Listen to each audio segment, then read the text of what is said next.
I have something to show everyone, I said, standing up slowly and pulling the envelope from my coat pocket. Ashley froze, her wine glass halfway to her lips. Her mother, Melinda, smirked, still basking in the twisted glory of her little humiliation act. I stared her dead in the eye. This, I said, placing the thick white envelope on the Thanksgiving table, is why your daughter doesn't have kids yet. And it's got nothing to do with me being impotent. That line cut the room like a scalpel. A second earlier, Melinda had handed me a pink plate with cartoon dinosaurs and said, "Since you're impotent and can't give my daughter kids, you might as well eat like one." Everyone laughed. Except me. Ashley chuckled too. That fake, frosty, lip-glossed laugh she always used when she wanted to pretend everything was fine, even when her soul was leaking lies like an open wound. But now the table had gone dead quiet. All eyes were on the envelope. Thick, official, cold. Ashley's fingers twitched. She knew. I watched her face turn a shade paler with every passing second. "What is this?" Melinda sneered, trying to maintain control. "What game are you playing now, Derek?" "No game," I replied, calm as a storm just before it breaks. Inside that envelope are pictures of Ashley, with her gym trainer, 4 times a week. Sweaty, loud, enthusiastic, gasps. Her father reached across the table and grabbed it. Melinda's face tightened like she'd bitten into glass. Ashley hissed, "Derek, don't. You're humiliating me." "Oh, I'm humiliating you," I cut in. "You mean after you humiliated me in front of your entire family for something I didn't even do?" Her dad was already flipping through the contents. One photo, Ashley on a hotel bed in nothing but a towel, straddling someone who was very not me. Another, her in his car. Her hands. His face. She lunged, trying to snatch the envelope from him. But too late. Everyone had seen it. Everyone knew. The room was nuclear silence. Melinda, who just 5 minutes ago was calling me a broken man, sat down without a word. That smirk? Gone. Ashley stared at me like I was a stranger. No guilt.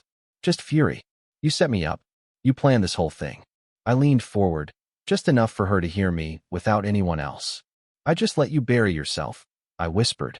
Then I stood up, slid the plate of food aside, and said, "Thanks for the invitation. Keep the plate. You'll need it for your next son-in-law." I walked out of the house, down the steps, into the cold November night, and I swear to God, I felt lighter than I had in years. I walked out into the cold air, barely feeling the chill. My hands were trembling, not from fear, not even from anger. It was that kind of adrenaline that comes after a bomb goes off and you're still standing. I could still hear the silence I left behind at that table, like the echo of an explosion. I didn't drive home. I didn't even know where home was anymore. I just walked, hands deep in my coat pockets, feeling the weight of everything finally start to lift. How did I even get here? 3 months ago, I was just another guy in a decent marriage. Or so I thought. We weren't perfect, but we had routines. Taco Tuesdays. Movie nights where Ashley would pick some horror flick and pretend to be scared just to grab my arm. Sunday brunch with her parents, where Melinda always found a way to subtly remind me I wasn't enough for her daughter. And Ashley? She always just smiled. But things started slipping. Ashley's phone went everywhere with her, even to the bathroom. And when I reached for it once to check the time, she snatched it back like it was a live grenade. She stopped talking to me. Or when she did, her words were empty, pre-programmed responses. Work was fine. Nothing new. Just tired. Like I was a stranger renting space in her life. The intimacy faded too. I'd reach out to hold her hand in bed, and she'd pull away, mumbling about being exhausted. Every time I suggested a weekend trip, she had a sudden meeting or girls' night. I wanted to believe her. I did believe her. Until I found the receipt. I was doing laundry, and a crumpled receipt fell from her coat pocket. 2 glasses of wine, a ribeye steak, and a dessert. At 3 p.m. on a Wednesday. 4/2. I remember staring at it for 5 whole minutes. When I confronted her, she didn't even blink. She said it was a late lunch with a colleague. Claimed they were talking about a fitness sponsorship opportunity. Her trainer, Zach. Tall. Covered in tattoos. Always texting her motivational garbage like, "You got this, queen." I didn't buy it. So I didn't argue. I just nodded and hired someone. The PI was a quiet guy named Lucas. Wore sunglasses, even indoors. He asked me one question. "You sure you want to see what I find?" I told him yes. 1 week later, he dropped off a manila folder. Thick. Heavy. Photos. Hotel bookings. Video clips. Her laughing, kissing, wrapped around Zach like she forgot I ever existed. And worst of all, she looked happy. Happier than I'd seen her in years. Like I'd never been enough. Like I was just some phase she needed to outgrow. I didn't open that envelope again after the first look. I just held on to it, waiting for the moment. And Thanksgiving gave it to me, gift-wrapped in humiliation and cartoon dinosaurs. Now here I was, walking alone in a quiet suburb, still wearing my blazer and tie, no idea where I was headed. My phone buzzed. It was Ashley. Ashley, where are you? You're being dramatic. I stared at the message, then locked the screen. 10 minutes later, another buzz. Ashley, you need to come back. We can talk. Please. Don't do something stupid. Stupid? Like trusting her? Like letting her into my life, my house, my bank account? I sat on a bench in the middle of the park. The same park where we had our engagement photos taken. She wore white. I wore blinders. My phone buzzed again. This time a call. I answered. You made a scene, she said before I could speak. You humiliated me in front of my family. You humiliated yourself, Ashley. I just opened the curtain. You don't know the full story, she snapped. It's not what it looks like. I laughed. Loud. Bitter. You were grinding on him in a hotel room. What's the alternative explanation? Was it a CPR class? Silence. I was lonely, she said finally. You weren't paying attention to me. You were always working. And you solved that with hotel acrobatics? She hung up. I sat there for a long time, watching couples pass by, laughing, holding hands. It used to be us. Until she decided I was disposable. But the best part? I hadn't even started yet. She thought Thanksgiving was the finale. But it was only the trailer. And the real movie was about to begin. I didn't go home that night. Instead, I checked into a small motel off the highway. One of those places with flickering neon signs and cigarette-burned bedspreads. It was quiet. That's all I needed. I lay there staring at the ceiling, the weight of everything finally pressing down. Ashley. Her lies. Her betrayal. Melinda's smug, cruel voice echoing in my ears. You might as well eat like one. I could still see the look on Ashley's face when her father flipped through the pictures. The twitch in her cheek. The way her lips parted, not in guilt, but in fury. That's what stung the most. Not that she cheated. Not that she lied. But that she didn't feel a single drop of remorse. She was angry she got caught. Around midnight, she texted again. Ashley, you really hurt my parents tonight. Her parents. I laughed out loud in that dark, lonely room. She cheated. Lied. Humiliated me in front of everyone. And I hurt them. I didn't respond. The next morning, I went to the bank.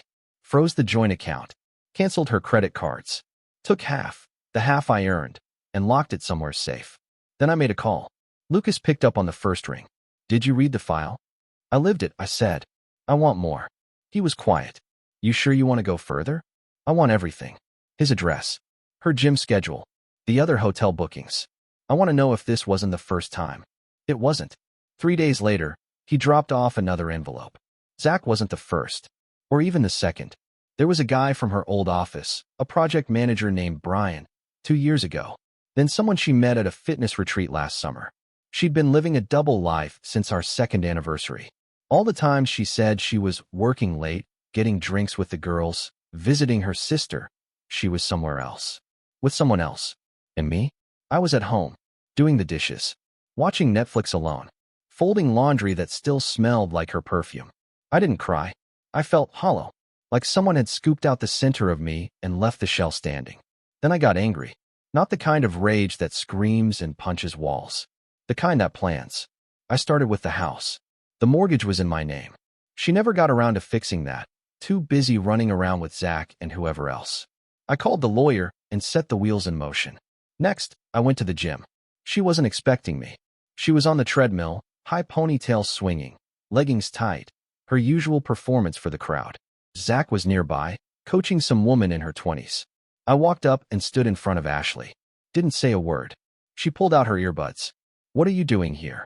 You forgot your key, I said, and dropped it on the treadmill. Won't be needing it anymore. She blinked. What? You'll get the papers this week. Everything you packed into your little folder of lies. It's done. The house, the accounts, my name, it's all locked down. You've got 72 hours to get your things out.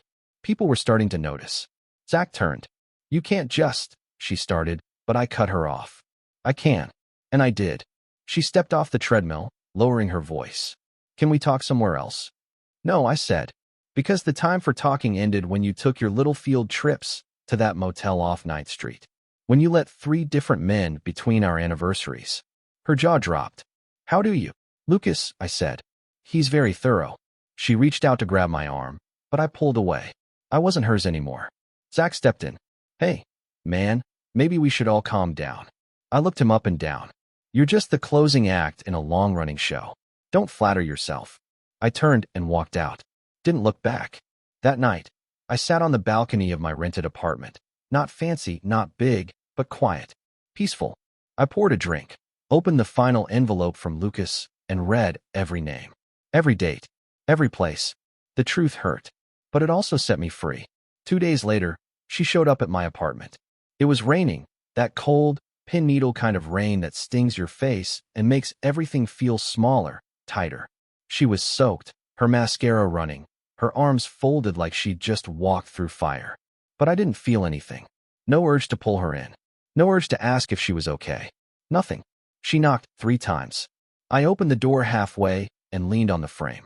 You're really going to do this? She asked, teeth clenched. I already did. Her eyes darted behind me, into the apartment. Like maybe she'd find some piece of her life left behind. Something familiar. But it was empty. Stripped of anything that ever reminded me of her. No candles. No framed photos. No ghost of our shared lies. You don't understand what was happening, she started, voice shaky. I felt trapped. Like you stopped seeing me. Like I didn't matter.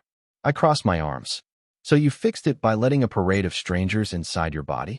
That's how you solved it? Her face twisted. That's not fair. I laughed. Fair? You know what's not fair? Spending every birthday wondering why you looked like you wanted to be anywhere but next to me. Wondering why your phone never left your hand. Sitting across the table from you while you texted someone else under the table. I made mistakes, she whispered. But we can work through this. I stared at her, then leaned in just a little. You don't get to burn a house down and then act shocked there's no door left to knock on. Tears welled in her eyes, but I didn't care. They weren't for me. They were for her. For the life collapsing in on itself. For the comfort she lost. For the free ride she'd ruined. I gave you everything, I said. And you sold it for gym sweat and half-hearted moaning in motel sheets. She flinched. Don't talk to me like I'm garbage. I paused. Then stop acting like it. She stood there, arms trembling, soaking wet and small. And for a split second, I almost remembered the girl I met at that college bar. The one who danced like nobody was watching. Who smiled like the whole world was a secret she was in on. But that girl didn't exist anymore. And maybe she never did. You should go, I said. Where? She asked, voice cracking. Anywhere but here. I closed the door. Locked it. Didn't even wait to see if she walked away. That night, I slept deeper than I had in months. No tossing, no replaying old fights in my head. Just silence. And in the morning, I made coffee. Opened my laptop. Wrote an email to my lawyer confirming everything. But something made me stop. One last thought. I pulled out my phone and texted her a single message. Me. Tell your mother I mailed the cartoon plate back. She'll need it for her next victim. No reply. I didn't need one. This was closure. Not with words. Not with forgiveness. But with truth. I lost a wife. But I found my spine. A week passed. No more texts. No more calls. Nothing. She'd gone quiet, like a storm that had finally run out of wind. I knew better than to think it was over. Ashley never walked away unless she had somewhere better to run. And if she didn't, she'd circle back like a vulture pretending to be a dove. On Friday, I got a call from my lawyer. Ashley was contesting the terms. Not the divorce itself. No, she knew she had no leg to stand on there. She wanted the house. Half the savings. And get this, spousal support. My lawyer actually laughed. She's asking for 10 grand a month, he said, deadpan. Wants to maintain her standard of living. That was her move now? Betray me and then send an invoice? I told him to proceed. Let her drag it into the mud. I'd been there already. I knew how to breathe under it. But that weekend, it got worse. Lucas called me, voice tight, faster than usual. I think you should see this, he said. She's trying to play you again. I met him in a parking lot outside a coffee shop. He handed me a new folder. Smaller this time, but heavier somehow. Inside, photos of Ashley meeting up with Zach again. Only this time, she wasn't all over him. She was arguing. Loudly. One photo caught her pointing at his chest. The other showed her grabbing his phone like she was trying to delete something. She's scared, Lucas said. Either Zach has something on her, or she's trying to erase a trail. I turned the page. There was a text transcript. Ashley, if you open your mouth, I'll say it was you who manipulated me. You'll go down first. Zach, you used me. You used all of us. Ashley, and you let me. I closed the folder and stared out the windshield. She was panicking. That smug calm she used to have was crumbling. And that meant one thing. She didn't think she was done. She was planning something. Probably wanted to play the victim. Maybe accuse Zach of something dark, twist the narrative, crawl out of the mess with clean hands and a check in her purse. But she didn't realize something. I'd already burned her mask. Whatever came next, I was ready. I didn't wait. I called her. First time I'd reached out since the night she showed up in the rain. She answered fast. What? You still lying to yourself, or just everyone else now? I asked calmly. She was quiet. You think if you wipe Zach off the map, it'll erase the rest of them? You think if you play the scared little girl, the court's gonna give you everything? I don't know what you're talking about, she said flatly. Oh, but you do, I replied. Lucas sent me the transcripts. You're cornered, Ash. You're not the predator anymore. You're the animal that chewed through its own leg and thinks no one noticed the blood. Her voice cracked for half a second. This isn't fair. You don't know what it's like. I know exactly what it's like, I snapped. It's like making dinner for someone who's busy texting their backup plan. It's like spending years thinking you're building something, only to realize they brought matches and gasoline. I made mistakes. No, you made decisions. Over and over. With men. With lies. With your silence. I let that hang. She didn't respond. I'm not the same guy you cheated on, I said finally. And I'm not the fool who's going to pay you for breaking me. Then I hung up. The next morning, her lawyer sent an email. Ashley is willing to settle. No spousal support. No claim to the house. No fight. Just silence. She knew. It was over. And this time, I didn't feel empty. I felt like I'd finally stood up from a chair I'd been chained to for years. The settlement went through in 2 weeks. Clean, fast, no theatrics. My lawyer said it was one of the easiest turnarounds he'd ever seen in a contested divorce. I didn't smile. I didn't celebrate. There was nothing to toast. It wasn't a victory, it was an escape.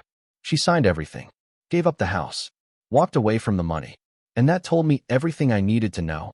She wasn't done scheming. She was just changing the game board. The night the papers were finalized, I went back to the house. My house now. It was cold and quiet. Her scent was finally fading. No high heels by the door, no wine-stained lip gloss containers in the bathroom drawer.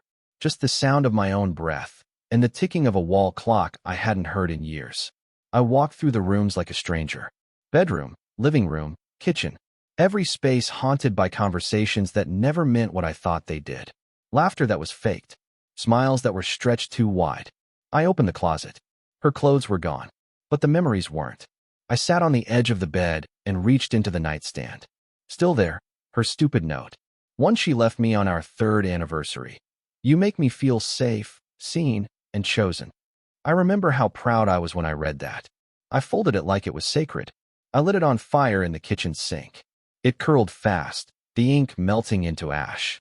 The next few days were quiet. Strangely so, but I knew it wasn't peace. It was the silence before the aftershock.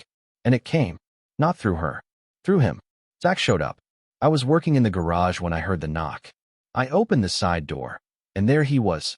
Eyes bloodshot, hoodie pulled low, hands shoved deep in his pockets like he was hiding more than just nerves. You don't want to do this, I said. He shook his head. I'm not here to fight. I stepped outside, closing the door behind me. Then why are you here? He looked up, jaw tight. She tried to ruin me. I waited. She sent a message to my gym's owner. Accused me of coercion. Said she had proof. Claimed I manipulated her. Used her while she was emotionally vulnerable. I didn't speak. She's spiraling, man. She's trying to drag me under so she can crawl out clean. I just thought you should know. If she's doing that to me, she'll come for you next. I didn't flinch. She already did. He ran a hand over his face. You think she's going to stop now that you've signed the papers? You're still a story she can rewrite. I looked at him for a long second. Let her try, I said. He looked surprised. You're not going to warn anyone? No, I replied. Because people like her always end up alone. Not because someone exposes them, but because they can't stop burning the bridges they walk on. He nodded. Guess I just didn't see it in time. I shrugged. I did. I just lied to myself longer than you did. He started to leave, but turned back. You ever miss her? I didn't even think. No. I missed the version I invented. He left, and with him went the last loose thread. I went back inside, poured myself a drink, and sat by the window. Watched the street, the cars, the regular world moving forward like nothing happened. Because to the world, nothing did. But to me, everything had changed. I wasn't the man who took blame to keep peace. I wasn't the man who looked the other way to protect a fantasy. And I sure as hell wasn't the man who let betrayal rent space in his chest. I was done being quiet, done being used, done being small. I finally had my life back, and I wasn't giving it to anyone ever again. Weeks passed, and then the letter came. It wasn't from Ashley. It wasn't even official. No return address, no stamp. Just an envelope slid under my front door like a message from a ghost. Inside, a handwritten note. 5 words. She's not done with you. No signature. No explanation. Just that. I stared at it for a while, trying to decide if it was a bluff, a prank, or the opening move to something uglier. But in my gut, I knew. It was real. Ashley never walked away unless she could make you regret it. That night, I checked all the locks. Closed every window. Not because I was scared, but because I knew how people like her worked. Ashley didn't need a key to cause damage. All she needed was a rumor. A whisper. A single phone call to the right person. 2 days later, I got an email from HR at my job. Someone had filed an anonymous complaint against me, accused me of emotional abuse and threatening behavior in the workplace, said I'd been volatile ever since my divorce and made people feel unsafe. I sat in the office with my supervisor while he read the message out loud, word for word. When he was done, he looked up at me and asked, "Do you know who might have sent this?" I nodded. "Yeah," I said. "I know exactly who." I didn't explain. Didn't need to. He knew about the divorce. About the mess. He also knew my record. Clean. Professional. Reliable. The kind of guy who shows up early and doesn't bring his chaos inside. They launched an investigation, of course. Policy. But nothing came of it. Because there was nothing to find. Still, I felt it, that chill. That shadow behind me. Like she was watching, waiting for the moment to strike again. She couldn't have me, so now she'd try to ruin me. A week later, I got a call from her sister. I let it go to voicemail. When I listened, her voice was tight, shaking. "Hey, Derek. I don't know if you've heard, but Ashley's not okay. She got into some kind of argument with Zach. Police got involved. She said you were part of it. I just thought you should know." Of course she did. Dragged me into her fallout one last time. I didn't call back. I didn't ask for details. I forwarded the voicemail to my lawyer, just in case. Then I sat alone in the living room, staring at the same couch we once picked out together, and I started to laugh. It wasn't funny, but it was real, because this was who she was. Not the woman I married, not the liar I exposed, but a wrecking ball in human skin, desperate for control over anything that still remembered her. She wasn't trying to win anymore.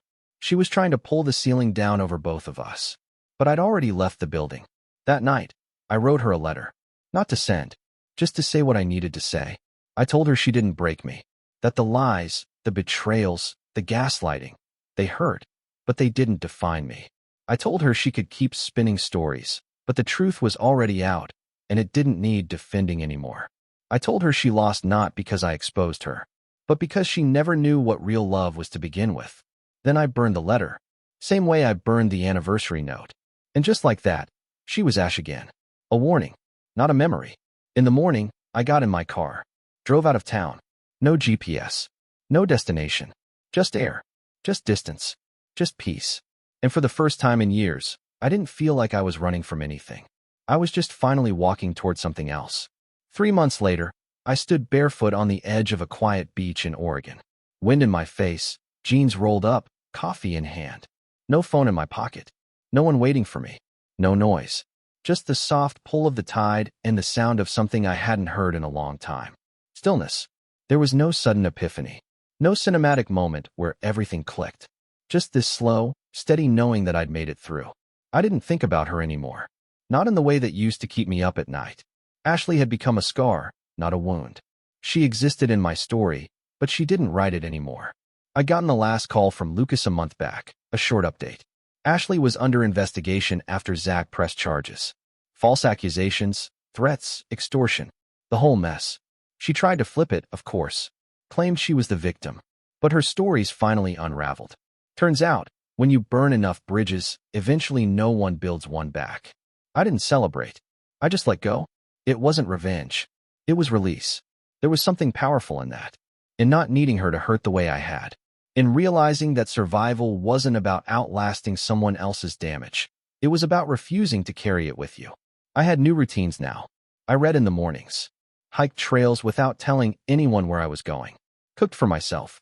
Slept in the middle of the bed. I stopped answering questions I didn't know anyone answers for. I stopped trying to be the man she wanted. And I started becoming the man I was supposed to be before I ever met her. People ask me sometimes if I'll trust again. And the truth is, yeah, I will. Because what she did says everything about her and nothing about me. I didn't lose something when she cheated. She did. She lost someone who would have walked through fire for her, who believed in her, who defended her in rooms she mocked me in later. All I lost was the version of her I built in my head, and the version of me that stayed too long. So if you're reading this and you're standing in that same fire, wondering if you're crazy, if you're broken, if you're enough, hear me when I say this. You're not crazy. You're not broken. And you were always more than enough. They just weren't ready to receive something real. Let them go. Rebuild. Breathe. Walk away from the wreckage like it never owned you, because it didn't. And one day, you'll stand where I'm standing now, with the ocean at your feet, the past behind you, and freedom in your lungs.